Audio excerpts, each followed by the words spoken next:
Are these on? Progress. You want to start, Maestro? Okay. Hi. Before you start, I just want to thank everybody for hanging around upstairs and being so patient in the heat. And what the hell? I'm quickly going to thank people. Sorry. We do this with every live episode. It takes a lot of people to put this show on. Sean Marek is here, flew in from L.A., our West Coast producer. Jessica Wynn, our photographer, is here. Maria Spertolozzi. How'd I do, Maria? Paul Rayburn, our researcher. John Fodiatis, Renaissance man, theme song composer. Gino Salamone is here, our guru. Brendan Bliss, very talented animator. The great Joe McGinty is in the house, our guest keyboardist. Also, we want to thank Jeremy Ween and Andrea Simmons of the Podfest, Mike McPadden, Darren Foster, John Seals, Frank Verderosa, my very patient wife, Genevieve, and last but not least, my partner in crime, Dara Gottfried.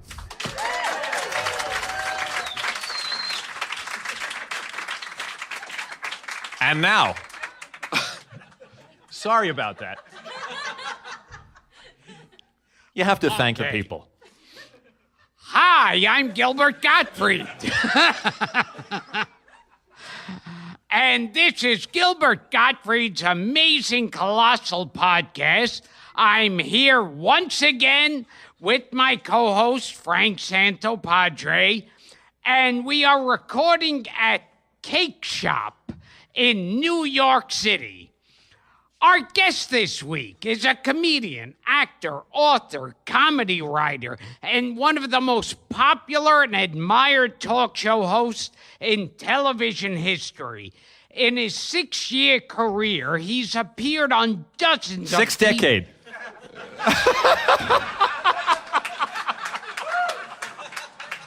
Sorry. People are gonna. He's been around longer than 6 years. I stopped listening to him after 6 years. Yeah. Okay, it's 6 decades. Or maybe it was 6 years, but it just felt like 6 decades. He's appeared on dozens of TV shows, including The Odd Couple, Cheers, The Simpsons, acted in movies like Annie Hall and Beetlejuice, and worked alongside legendary performers Woody Allen, Jack Parr, Johnny Carson, Jerry Lewis, and Mel Brooks.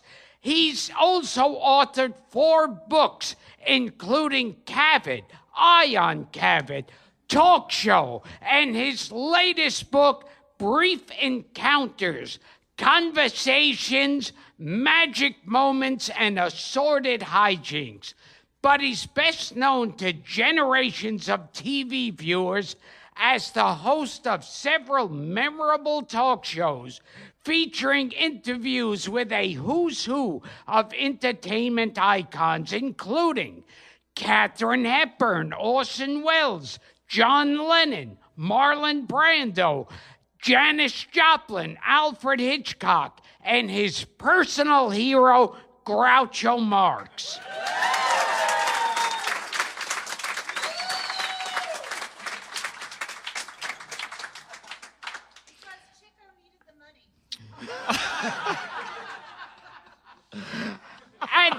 And as far as we know, he's the only talk show host in history to have a guest drop dead live on the air. Please welcome back to the show our very first podcast guest and a national treasure, Dick Cavett.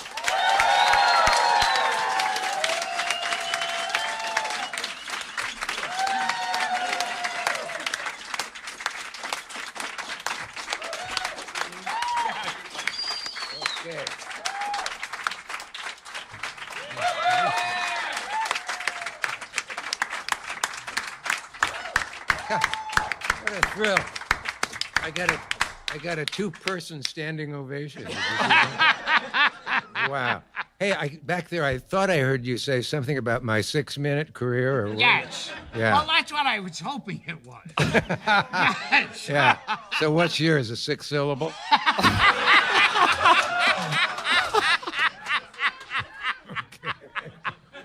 It's finally someone made Gilbert laugh. I think that's it. We're old buddies in this crazy business of ours. And should I tell them the shocking secret now? Oh, sure. We're related. Yeah. Really? His father and my father had different wives. I don't know what I'm talking about. Where did you meet? Didn't you follow him around at an event, Gil? Yes. Yes. Yeah, but what was it? It was, well, there was a place where you showed me where you could get a free chocolate Oh, milk. well, I knew you before then. Yeah, but where was I we then? remember at Caroline's, I showed you where we could get like a That's it, chocolate malted. Yeah. And we were both standing there with 2 giant glasses Yeah. of chocolate malted. And I remember Bob Saget walked in and said, "Are you two about to be executed?" We may get that tonight. Yeah. You know? Now, Who knows? where I did follow you around, Right. it's you used to have on Groucho Marx Yeah. all the time. Yeah, all the time. He got off one night. Yes. And I remember I followed you around doing my Groucho imitation. He can drive me up the next room's Here. wall with Here, his... I've even prepared. Wow, he brought a prop. Look at this. He brought a prop.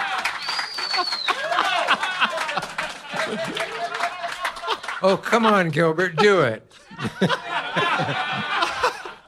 Oh, God. You know, whenever people ask me why they shouldn't smoke, I always say, visit my friend Nunnally Johnson. This is in the elder Groucho. You know. Nunnally Johnson.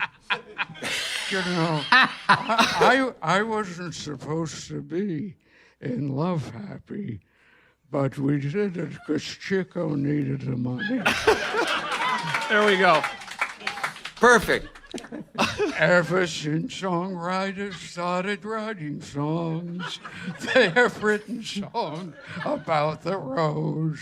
Red roses, blue roses, old roses, new roses, roses from the northeast, South and west. Yeah. But here's the rose song that I love the best. I hope he's watching somewhere. Show me a rose and I'll show you a girl who cares. Show me a rose or leave me alone. Show me a rose and I'll show you a stag at bay. You know, he doesn't get a prop out for anybody, Dick. No. It's a little more yeah. Curtis Sliwa than Groucho, but Yeah. we'll allow it. Well, that sort of put me away. It was an interesting thing if it's not a bad idea to talk semi-seriously for a second. The one time I was sitting there, one of many times, but he was here, I was here, the audience is out there, and somebody said something, maybe I did, and he did a brilliant ad lib that just brought the house down. But what I noticed was he was surprised by it too. Do you know what I'm trying to say? It wasn't, he thought, I'll say this, boom. It was, if the word needed was garbage, what do you think they brought in? And Groucho said, garbage? And he didn't laugh. Everybody did. That was the other buddy. But I'm fascinated with the fact that his witty remarks were a reflex, not a thought and then a joke. That's quieted the place pretty much, hasn't it? Well, this has been Dick Cavett. Well, All right. You want And this is the end of his 6-year career. It was a little like that. But, you know, if you want me out of here, do your Groucho again. So he was surprised by his own ad lib, Groucho. He was surprised by his own ad lib. Yes. That's a better way of putting it. I Yeah. remember Alexandra Wilcox. Is he still doing it? As long as we're talking about Groucho, 44 years ago this month, what happened? You introduced Groucho at Carnegie Hall. It was 44 years? Yeah, it was May of 1972. Come Do I have on. the math right? So it has been longer than 6 years. Yeah. Yeah. I must have been in the business then to do that. And you were anxious that night, weren't you? I was anxious in that I thought he might die. He was very feeble that night, and he wasn't always, but he seemed just enervated. He was lying on the couch in the dressing room, and I thought, is this going to be like some awful thing out of the Blue Angel or something? And the wretched Aaron Fleming, the lovely Aaron Fleming, how could I say that? Would not cancel because she wanted to be on stage at Carnegie Hall. And he came alive, luckily. But the most touching thing about that night was it was sold out, of course, Carnegie Hall. It was at the peak of the brothers' fame and being worshipped on every campus. You went to a Marx festival, there were lines around the block who didn't get in. And on this night at Carnegie Hall, this was in the time of Vietnam and all that stuff. These very nice kids of that time came dressed, at least a dozen or 20 of them, as Groucho or Chico, one Harpo and no Zeppos. No Zeppos. No Gummos. Well, Groucho said with Zeppo our act was worth $1 million, and without him it was worth $2 million. True. Not bad. Didn't you have a chance to interview Zeppo and you didn't get him because the network didn't want to pay the $3,000? How do you know shit like this? You know, Dick. I put a lot That's of time exactly in, buddy. what it... No, actually, it was less legal than that. We were going to pay him this double scale. That's still within the law, I guess. But he wanted $5,000. He was wonderful to talk to on the phone, and he said, I'm happy here. I've got my boat. I'm in Vegas, and why would I need to come to town? But he said, I've got stories that nobody has, and none of us will ever hear them because somebody didn't want to pay the $5,000. Now I wish I kicked myself. I talked to Gummo. How many people can say that? Wow. On the phone from my office at the Tonight Show, Jack Parr. And I thought Groucho didn't seem that kind of person who would put me on like this because it was absolutely Groucho's voice. And yet it was Gummo. Now, why if 2 boys out of 5 would have the same voice? I don't know. Groucho's mother called him Der Dunkle. They spoke a lot of German around us. The dark one. She didn't like him very much. He read a lot, which is, of course, suspicious always, and, especially among Trump voters. But, look at the people leaving. And he was alone a lot. They played games out and played baseball and stuff, but he would be in reading Spengler or something at an early age. And I asked about his mother once, and Harpo, I don't know why, I just sort of guessed, would Harpo be her favorite? He said, in a way, he was. And Harpo inherited all my mother's good qualities. Everybody loved Harpo. And that's why we say, when you're smiling... Well, I can quiet a room. I was in the audience at Carnegie Hall. Oh, were you there? Yeah. You told me that. Yeah. That's great. I waved to you. Was that you? I was 8, maybe. In but- 72? Yeah. Wow. With the Wow. Marvin Hamlish and the whole thing. Oh, yeah, that's right. My wife said, don't tell Gilbert all things you've told him before, but I don't remember anything I've told you before. But the other day, I realized here's a Groucho moment that I had completely forgotten. It's quick. Way back in whatever. Oh, I know. It was a large book from a premiere party. And the man had written the book about the Rothschilds. Remember, it was out like 30, 40 years ago. And Phyllis Newman, it was, brought him over to me and Groucho, where we were standing. And she said, Groucho, I want you to meet Philip or whatever. He wrote the Rothschilds. And Groucho said, did they answer? It's good. Why didn't we think of that? So what were your dealings with Erin Fleming, the woman? Does everybody know who Erin Fleming was? Anybody? Show of hands? Yeah. She's the mixed blessing who came into Groucho's life at a time when he felt forgotten and was somewhat, and lonely, and would walk his dog, hoping the neighbors would invite him in for dinner and things, and talk to strangers on the street for somebody to talk to. And Erin, an actress, Canadian, rather vivacious looking in her prime, latched on like a lamprey to Groucho, and one of the lamprey girls. And it was wonderful and awful. But she is the reason there was a Carnegie Hall concert. She got him out of bed and sitting around depressed during the day, and got him on stage and brought him a long way back toward life. She was also a druggie and a bitch, and had a few bad qualities as well. So, well, you know, if you want to, you can, I'm pretty sure, Google on YouTube a show with that where Groucho came on my show with Erin Fleming. Oh, yeah. It's up there. You know that. It's up there. And you can see that she's, as ad agency weirds used to say, a tad mad. And a friend of ours, Steve Stoliar, has written a book called Raised Eyebrows. How's it go? My 2 years inside Groucho's house. Groucho and he met at a college event at UCLA, I think, and Groucho took a shine to him and said, Steve obviously knew everything about the brothers.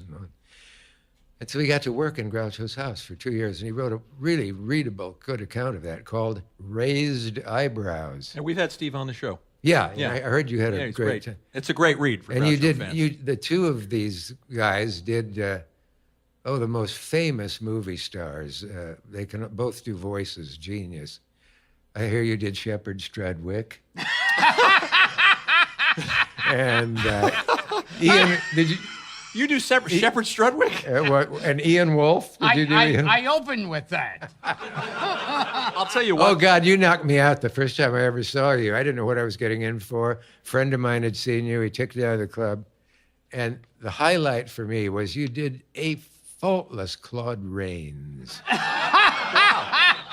Come on, Gil, let's hear your Claude People Rains. were on. Oh, you can't force a guy to do it. Wait a minute, let me do my Claude Rains. Go ahead. So you can see how good his is. Let me think of a line from Claude Rains. Oh, no. You've stolen my concerto. Something like that. I'm sorry. And now the real Claude Rains, man. That funny little hat. I always liked it on you. Remember what movie that's from? The greatest story ever told. No, The Invisible Man. Oh, yes, it is. Wow. Hey, I've got a Claude Rains trivia question. Should I do it? Power to make the world grapple at my feet. It's a little Sidney Greenstreet. There was little something. bit. Yeah. Claude Rains was short. I didn't mean to say that around you, but he was short. He hated being short. Peter Dinklage also. Yeah. He and Claude Rains together make Ray Milland or something. I love Peter Dinklage, even if he's here. Not a chance. Were you going to say stand up, admit it? Wait, no. You told a story when you were a kid in Nebraska, and your mother called you into the house. To listen. That happened twice. No, it was to listen to Oh! the radio. Yeah, this will date me. My At least little someone friend. will. Thank you. Yeah. How do you make the I surrender gesture? This will date you. Actually, Yes. I've never heard anybody joke on that. Yeah. Anyway, yeah, you will be able to guess the year, and among my next 12 words, I want you kids to come inside and listen to the radio. You'll understand this someday. The Japs have bombed Pearl Harbor and gotten us into the war.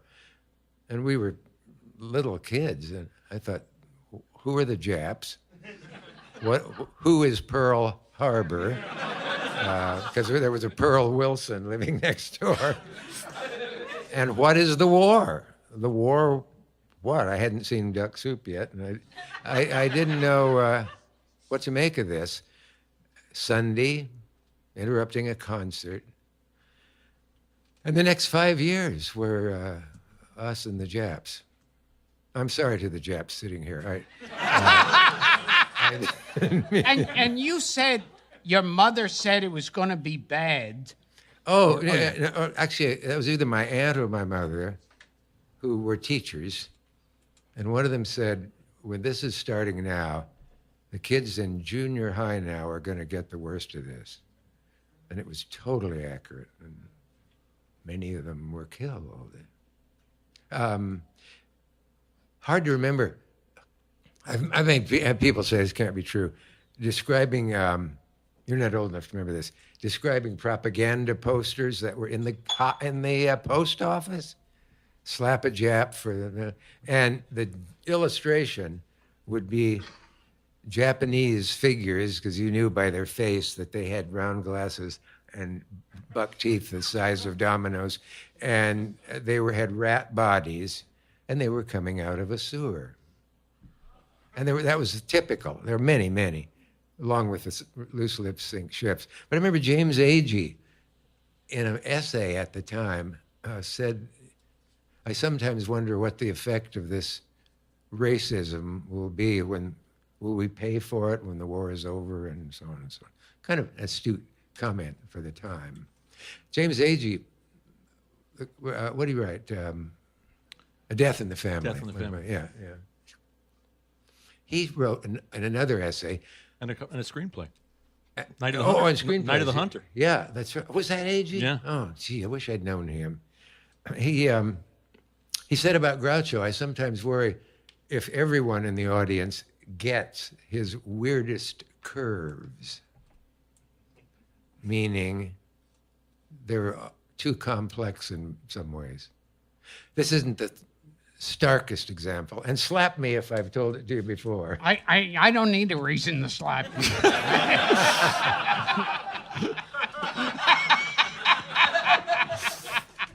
Shall I go on or what?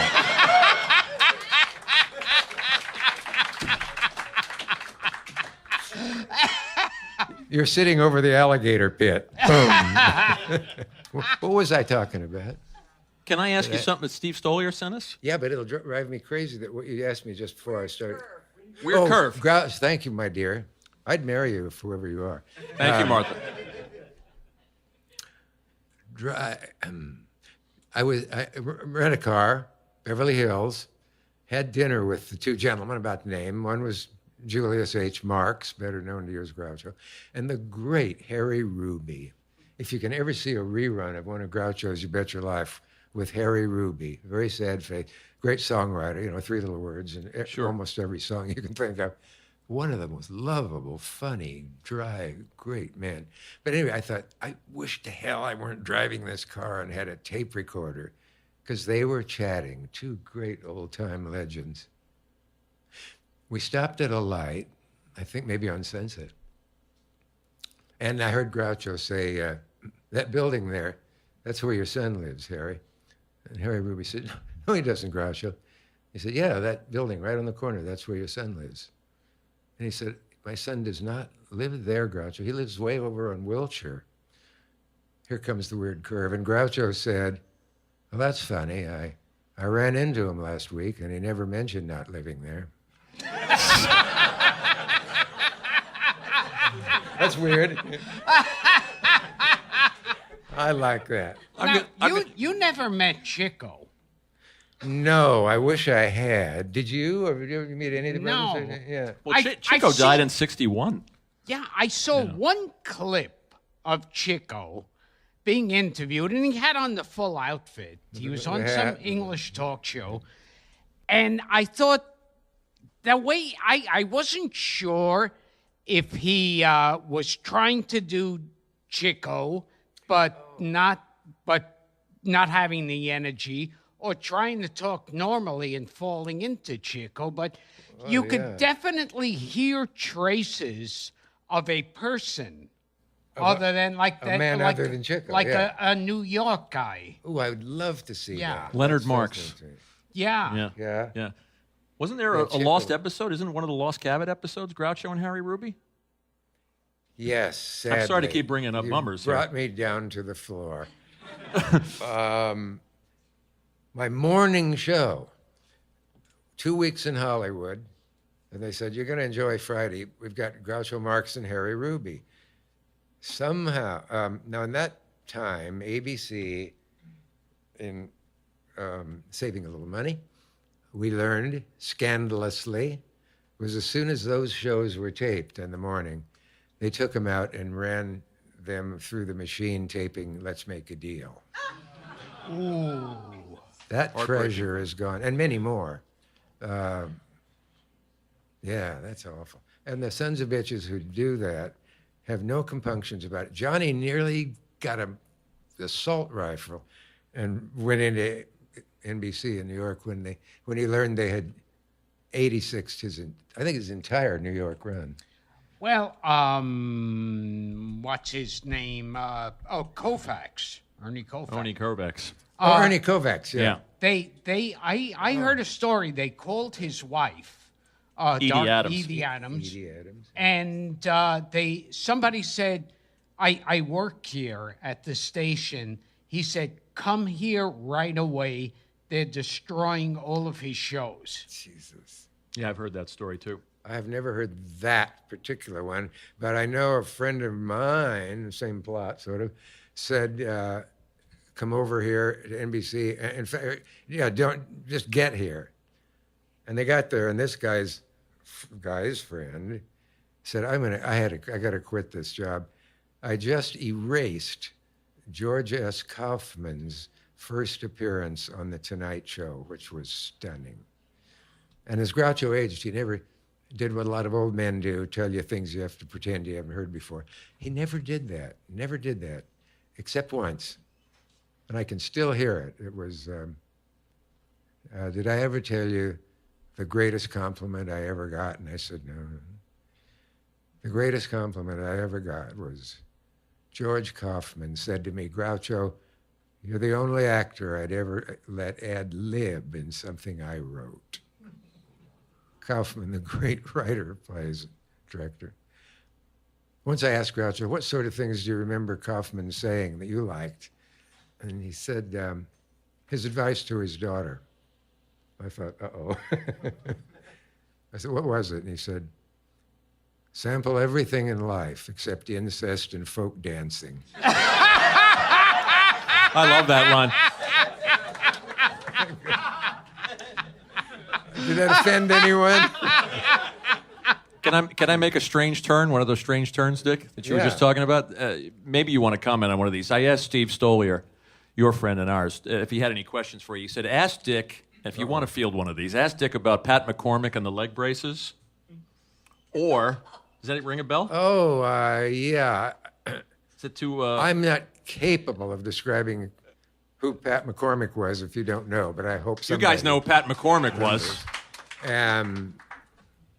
What was he in with Burt Reynolds? Those Smokey and the Bandit. Yeah. He was the tall Paul Williams, Yeah, Big Enos, and Little they would Enos. always team him with Paul Williams. Right, but he was a writer for The Tonight Show, most famously in a...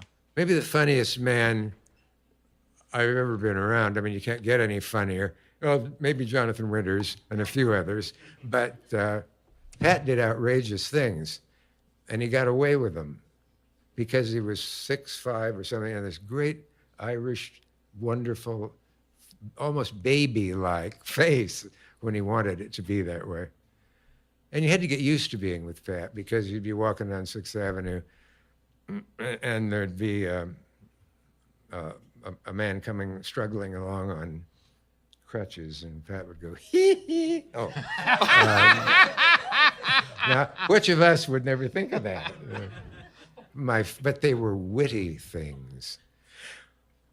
Once actually was 6th Avenue. Pat and the great David Lloyd and I were the writing staff of the Merv Griffin Show, and we just had lunch, and we were sensitive to what Pat would do and flinch if we saw a nun coming or something, or someone over 400 pounds. And here's one.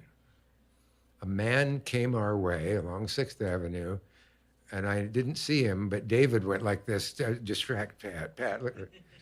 But this man was wearing an old-fashioned iron leg brace and clumping and clanking along with it. And as yet, Pat hadn't seen him. And then David went, oh, no. Sheer coincidence. 10 feet behind him came another man wearing an iron leg brace, no connection. And Pat said, is this the way to the FDR rummage sale?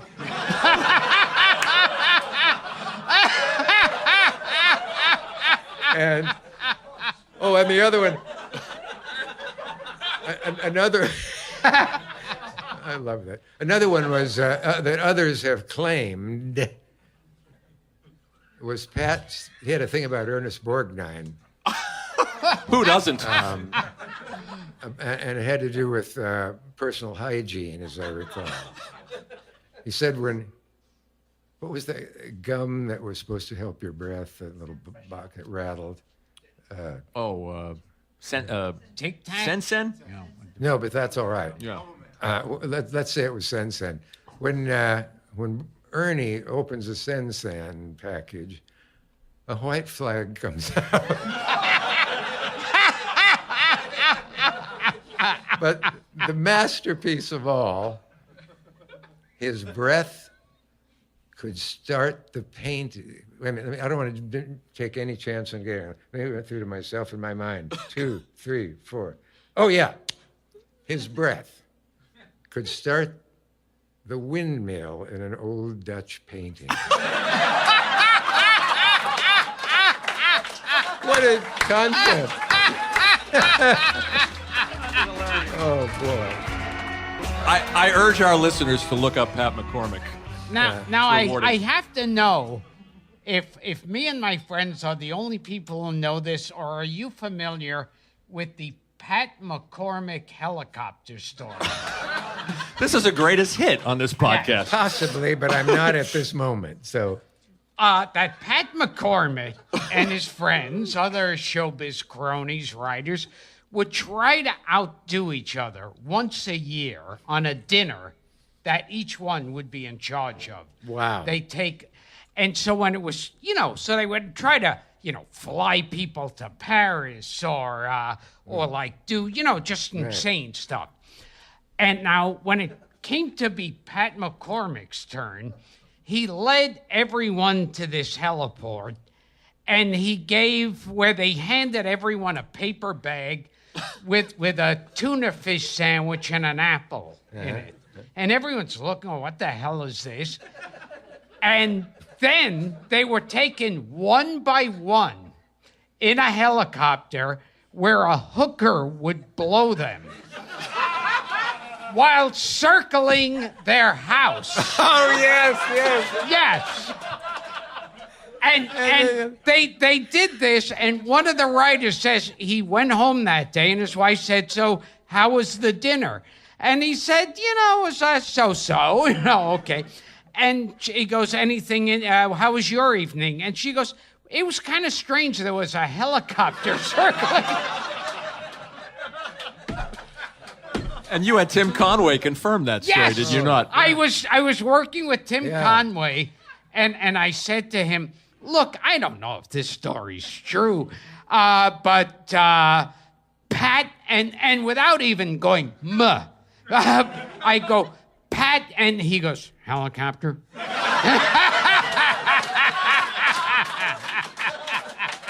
Well,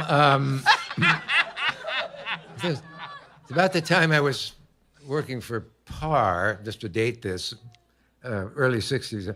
The story made rounds in town of what Pat did, which it is said to have, in fact, hastened the divorce that eventually came. They were all at the McCormick apartment, a big dinner spread. Pat brought in the big silver tray with the lid, took it off, and there was their newborn baby. True. Fantastic. Even people who knew Pat were shocked. and Diane, for indeed that was her name, was not amused.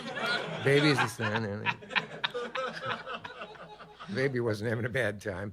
So here's another one from Stoliar. I'll give you your choice, Dick. We could talk about your friendship with Stan Laurel, or you can take another question from Stoliar, because I love the list he gave me here. There's a question about a noseless woman. Does that mean anything to you? What? There's a question about a noseless woman. This is from Stoliar. A woman with no nose? Does that mean anything? Yeah. I don't think anybody could make this humorous. But, Okay, well, we can. How about Robert Q. Lewis's skin? Oh, yeah, he had this skin collection of... I think I know. I would love to... Can I take my shirt off? It's just hot as hell. Sure. It's warm in here. God. Oh, help me, Gilbert. I'm stuck. Thank you. I'm undressing Dick Cavett. Throw that into the audience like Elvis. And it's not the first time. You got to watch him. You got to watch him in the dressing room. What was the subject? I don't know. He said, ask Dick about Robert Q. Lewis. Don't use any words. Okay. Which is difficult. I would love, and you would love, I can speak for you, Okay. to have a collection of nasty things that comedy writers have done or said to a hated boss. I don't want to mention this guy's name, but his initials were Robert Q. Lewis.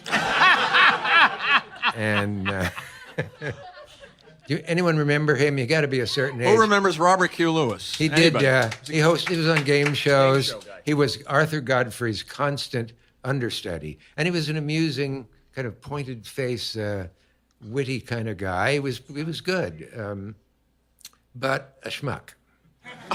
And is that how you pronounce it? Yeah. Ask him.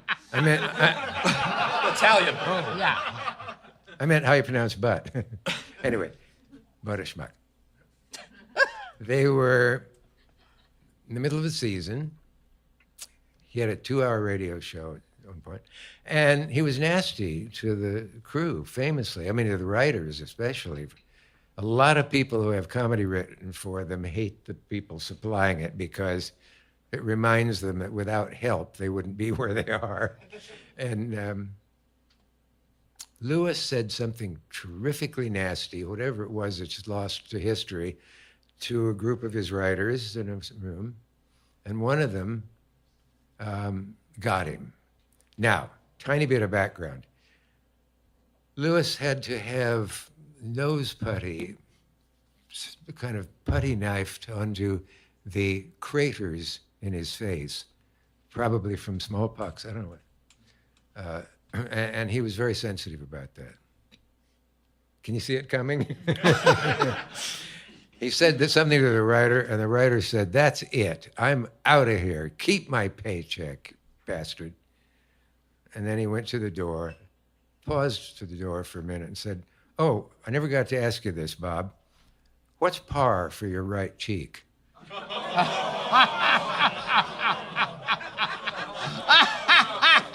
Now, that's almost rude. but good. Now, you worked on the most infamous Jerry Lewis TV failure. I have to go now.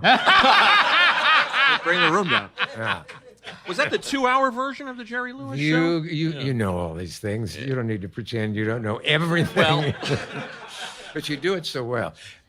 Yeah, that was a 2-hour show. It was announced for almost a year in advance. Jerry Lewis, $1 billion contract, ABC.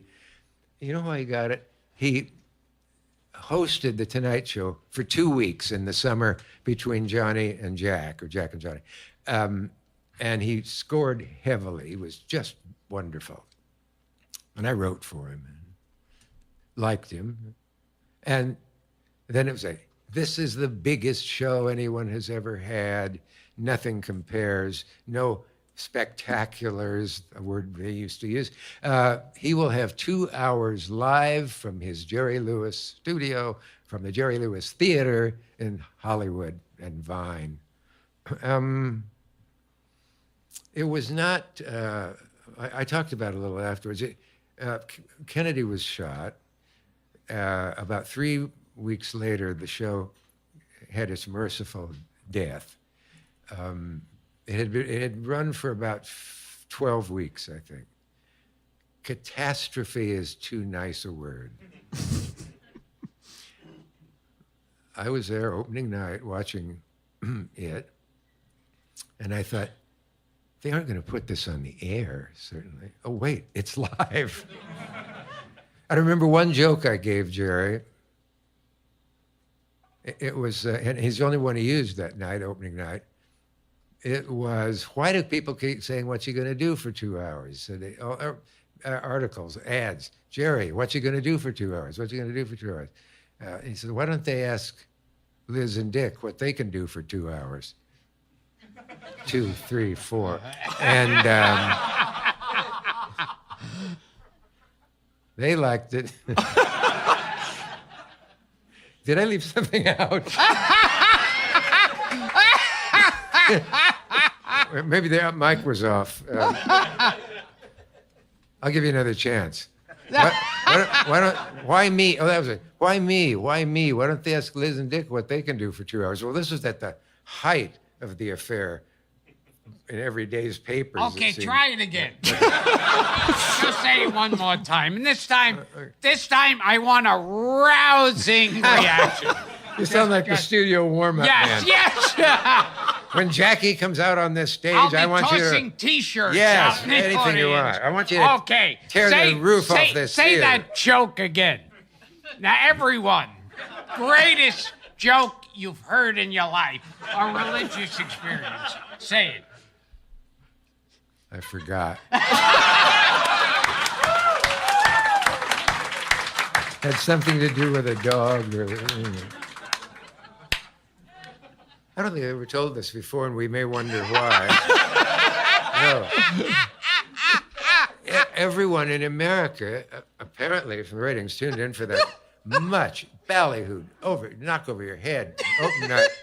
And the producer said, I've asked all the writers, and you can submit your idea, how we will open the very first live show. And I went back and I thought, I said, why don't we open live with Jerry having a cigarette, which he always did, on the corner of Hollywood and Vine. And the cliched, pretentious announcer voice saying, this man is about to enter the arena of one of the most something events of the year, of the decade, perhaps of the century, 2 hours of live television, and so on. And Jerry stubs out his cigarette and have him walk to the theater in his impeccable tuxedo and his pumps. And as he gets to the door of the theater, it won't open. The automatic lock has gone on, and there's no way to get into the theater. That would have played better than how he chose to open the show. The producer said, I owe you $1 million. That's perfect for him. He'll act it right, and so on. But he had a better idea, really, I have to admit. He came on singing Make Someone Happy. Here, let me show you how a joke is told. Pay attention. Okay.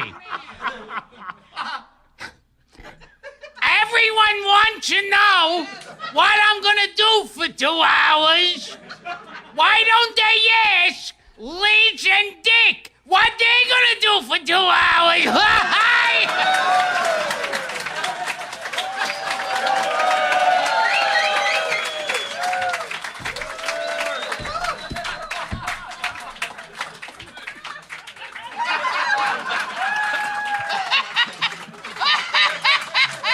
The Benny.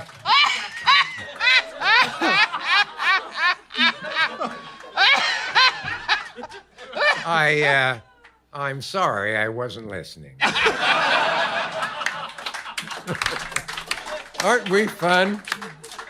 Speaking of Mr. Benny, we did the first episode with you, Dick, 2 years ago. Of this? First episode of this show, which we have to thank you for.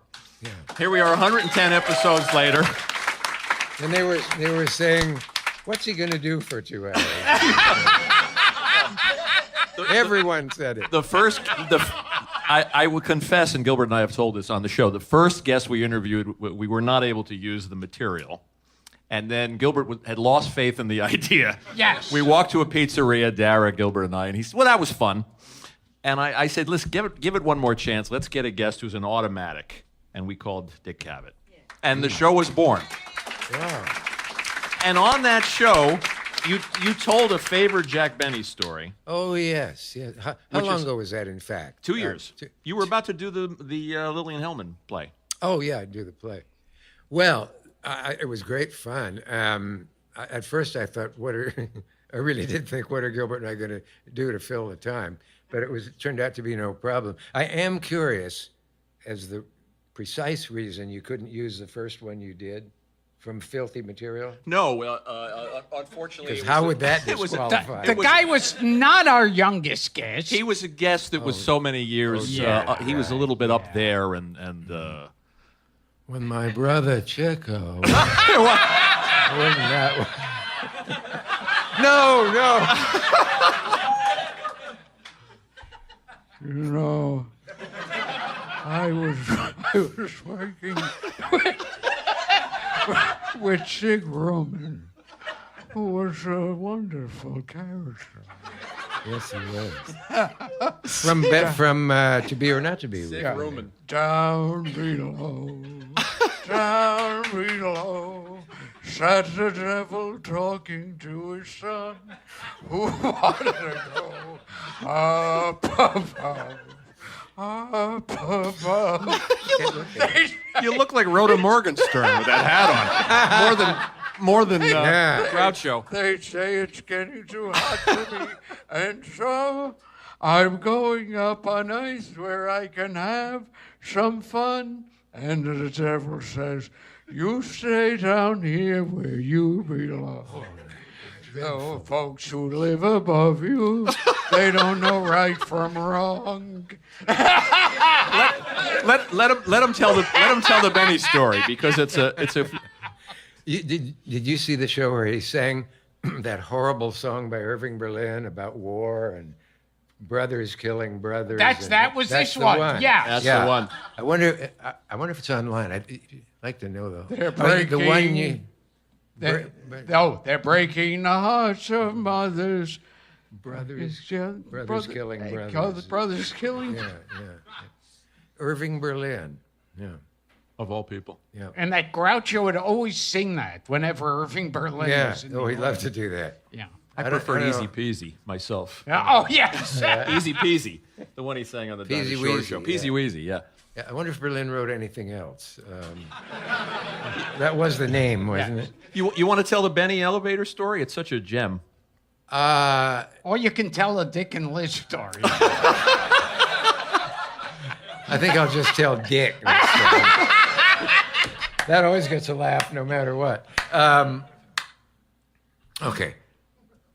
I was in hog heaven when I got the job with Jack, in my legendary story of taking Jack Parr offensively and pushily some material and corner him in the hall at NBC, and he hired me a little later.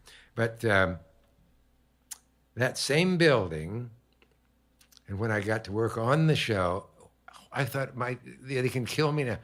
My job is to write jokes, and then I go down for taping or rehearsals if there are any, and I hang out with Jonathan Winters and Sid Caesar or George Burns or Groucho or all my heroes.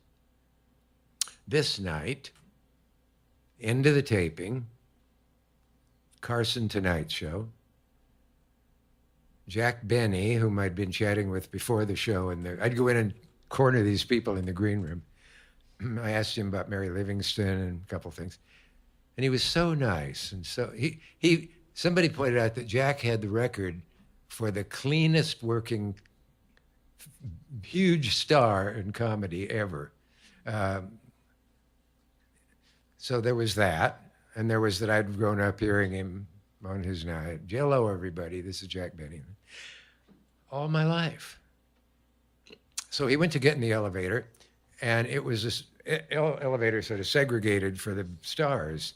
There was nobody else in it. He got in it, but then a bunch of fans spotted him and got in with him before the page could stop them.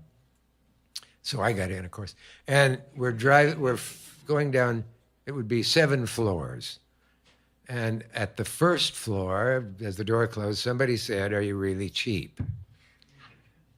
Somebody else said, I hope the few people in the audience know these references. Is it true there's a guy under your house in a vault guarding your money? And this lovely man, perhaps the only person in the history of show business that everybody liked, right up here at the top, not down here with Danny Kaye. That's another show. Oh, I'm sorry. That's another show. And yeah. But where are we now? The 5th floor. Do you really drive a Maxwell? 4th, do you really play the violin that badly? Ha, ha, ha. And you could see him kind of roll his eyes just subtly. Wouldn't hurt their feelings. Bottom floor. They all run out to tell their friends. And I said, Mr. Benny, do those references get kind of tiring decade after decade? And this lovely man put his hand on my shoulder and he said, and then he gestured, "You know, kid, sometimes you just want to tell them to go fuck themselves."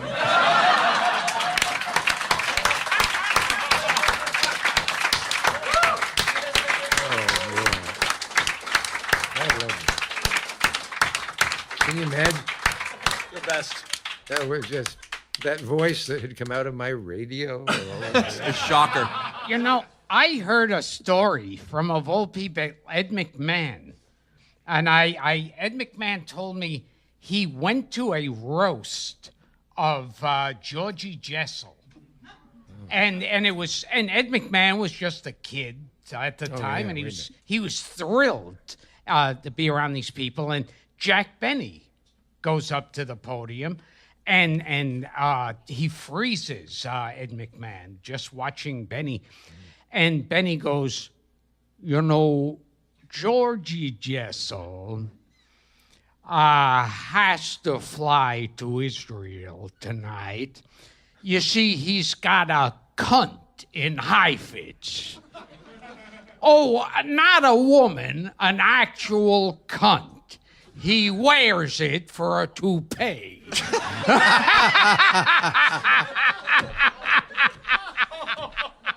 When I was too young and naive to know that everybody would know what this was about, maybe I was at the Friars as a kid just out of school.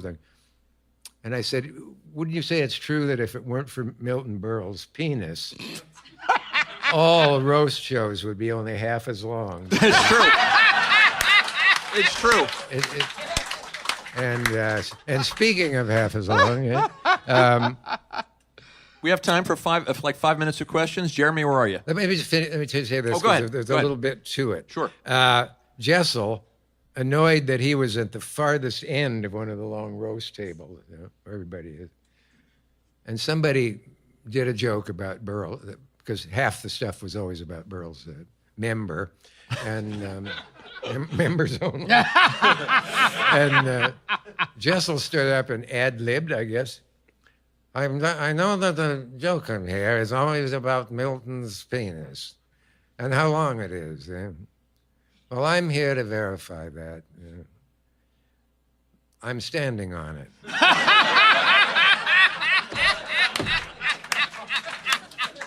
You don't know that? You want to do 5 minutes, quick minutes sure. of questions? If anybody has any questions for Mr. Gottfried, Mr. Cavett, I'm going to start in the back. Hang on. Is that a lady or a gentleman? I'm sorry, I can't see. Jared. Well, I have a question about Mr. Cavett. There's one episode that you referred to as your most challenging with the husbands, with Gazzara, Cassavetes, and Peter Falk. Can you hear that? No, my hearing aid's on this side. One of your more challenging episodes I heard that. was the husbands episode with Peter Falk, Ben Gazzara, and John Cassavetes. You don't need to hear me tell it. Somebody has put it on YouTube. I work alone. Somebody. What's the question, real quick? You bring out the best in me. How completely drunk they were before. Did you realize how bombed they were beforehand? Being a little naive, it took me 2 seconds to see how drunk they were. And then they were the only guests that I've ever had come on together and get their idea of humor by taking one of the other one's shoe off and smelling his feet. Cassavetes falling to the floor in a faint. They were pissed to all of their gills. And they decided to be bad boys. And it got kind of funny. And then the audience began to turn away. I thought, I've got to say something. This is awful. They're flopping around. And I said, this is why I never joined a fraternity. And that kind of helped. And the one I said in all seriousness, but there were enough people who knew it was true to get a laugh, I said, they were now seated. And I said, I can't believe that I'm sitting here with you three. And 1 week ago today, these 3 chairs were occupied by Alfred Lunt, Lynn Fontanne, and Noel Coward. Perfect. And the style was different. Anybody else? By the way, it's just so you don't say, it's on YouTube now as Dick Cavett's worst show ever. Like, truly, that's how. Jack Hoffman in the back. Yeah, if my memory's correct, you did a show with Zero Mostel. I'll repeat the question. If his memory is correct, you did a show with Zero Mostel. Was there an introduction that was very unique, I think? Was there a unique introduction? I hope so. What was it? I hope my memory's correct. You've had many stars on. It's the first time you ever had zero. Had zero. Yes. Is that the humorous part, or That was your clever introduction. had zero? Yeah. One introduction. I'll race through this. Jack, who was the most brilliant ad-libber and neurotic, impossible person I ever worked with. Jack and Parr. Thrilling, Jack Parr, on live television. And one day somebody came up and said, oh, God, Jack is so happy. Somebody fell out, but they've booked Jane Mansfield tonight. Somebody knew her, and they called her up. And she's coming on, and Jack's just like that about her. You'd have thought it was Marilyn, because Jane was, about here to Maryland, but a huge star at the time. All us, the older boy writers, and I, gave Jack introductions, and he hated them. And we tried again, and he sent them all to the wastebasket and did one of his hissy fits of, you guys haven't written me anything I could use in weeks, and So two of the older guys went home and said, screw it, And I went to my typewriter. I didn't think I had enough status to go home. And Jack, thrilled at having her on. And I thought, I'll just get this over with. One line. What'll it be? And Jack loved it, and he took it. And he said backstage, I never dreamed we would have her on the show. And I didn't know how to introduce her. And anyway, here's my introduction. Here they are, Jane Mansfield.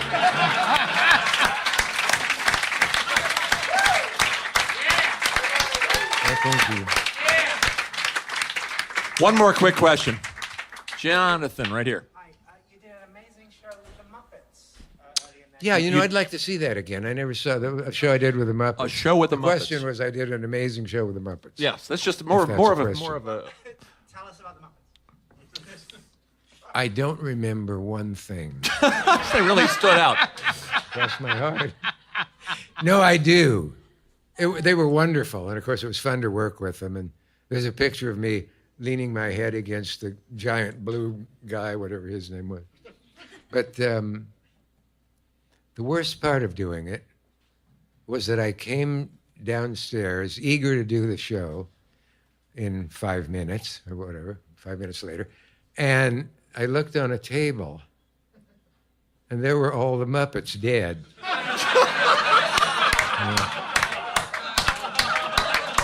It's terrible. One quick one right here is our last one. Other than your appearance on The Odd Couple, Season 5, Episode 18, Wow. It's a man after my own heart. is there a signature moment in your career that you think back and just say, wow, that was special? The best show? Besides this, Besides, Oh, yeah. No, I think most questions are impossible because, well, you can tell who came in a race first. There's no doubt about that. But when you have this vast variety of different kinds of people and so on, I could never really answer the question, whether I'm asked it by Barbara Walters or a teenage girl with braces from a junior high school paper who says, "Who's been your most interesting guest?" It's interesting. And so I'm really having to cop out on you. But if you were to thrust me to the wall, and you look capable, I would have to put it this way. I would have to say that Groucho meant the most to me. It's just I that way. was always touched by your line. I think it's something you said in the Marx Brothers in a nutshell. You said Groucho, you felt sorry for him because everybody else got to have a Groucho Marx, and he didn't get to have one. Yeah, It's such a I sweet did thing to another say. version of that once. I was so struck by, I worshiped Bob Hope, and finally had him on the show. And something we did earlier happened. In Lincoln, he came to town. My friend Lyle and I were going to go see Bob Hope, but we thought, it's the Coliseum. It has thousands of people. It'll be a movie. We won't see Bob Hope in Lincoln, Nebraska. Well, we did. But the first hour was a variety show. A magician, a juggler, a dancer, a shadow guy. And we had, and at intermission, we said, well, see, no Bob Hope. And we started to leave. And then they said, okay, second act, everybody back in. 1,000 people. And I can hear that voice now. And now the star of our show, Bob Hope. Da, da, da, da, da, da. And Hope glided on from the wings. And I had just seen him in Monsieur Beaucaire. And I just said, there's air only between me and Bob Hope. This can't be possible. And I remember my friend Lyle said, Jesus, there he is. We were struck dumb. He had Marilyn Maxwell with him, who was a favorite colleague of his. Yeah. And for some years. And at one point, he kind of grabbed her leg for comic purposes. They were standing. And she said, hey, Bob, you can't do that. And he said, read your contract. And I went back around in my usual nosy way. Stage door, 6 steps down, Cadillac waiting to drive them to the Cornhusker Hotel in Lincoln. And as he's coming down the stairs, I was just like this. And I said, fine show, Bob. And he said, hey, thanks, son. I told all my friends at Lincoln High School the next day how I'd been chatting with Bob Hope the night before. Followed him to the hotel so he could see me again, but I didn't see him at the hotel. How many years later, I, during a commercial break, have to go look in the wings to believe that Bob Hope is about to walk out on my stage. Years later, came out and said, hey, I'm glad to see you working. He'd met me on The Tonight Show when I was writer. And I said, Mr. Hope, and I told him that story. He said, was that you? I love that. He had such a wonderful memory. We should wrap. There are other podcasts coming up, but I for selfish reasons, I just want to hear my favorite Dick Cavett anecdote, which is the Tallulah Bankhead. Yes. Chico Marx. And if there's anybody in here who hasn't heard it, Look how it's backing him out. you're in for a treat. Okay.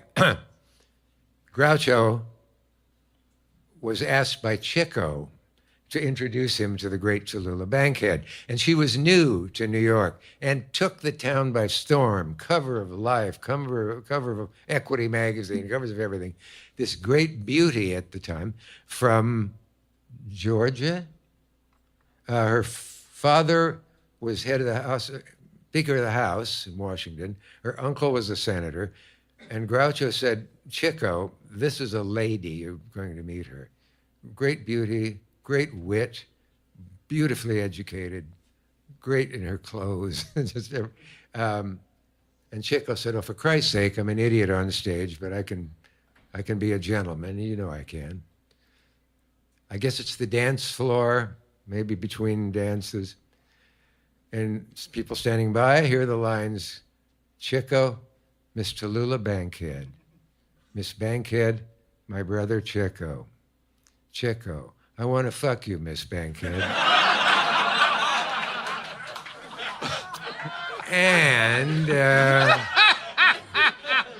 And to her eternal credit, she answered, and so you shall, you old-fashioned boy.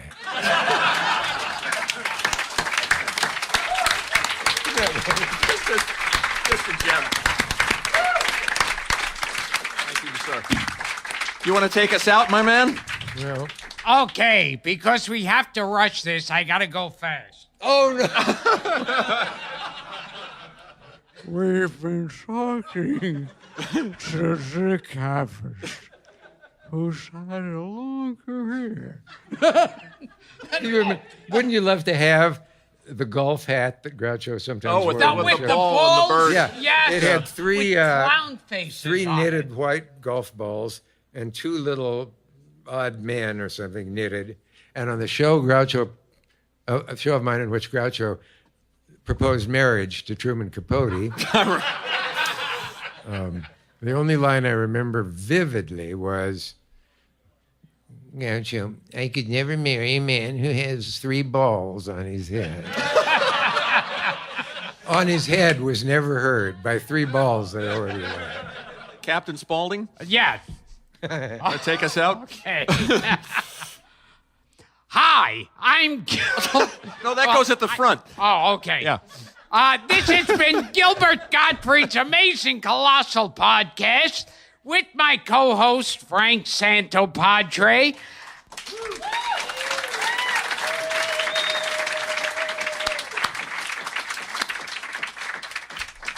At Cake Shop in New York City. He's putting on the beret again. So nice. We've been talking to a person who's been in show business for 6 years. Have you ever had a hat snatched off your head? Oh, God. Ladies and gentlemen, the great Dick Cavett.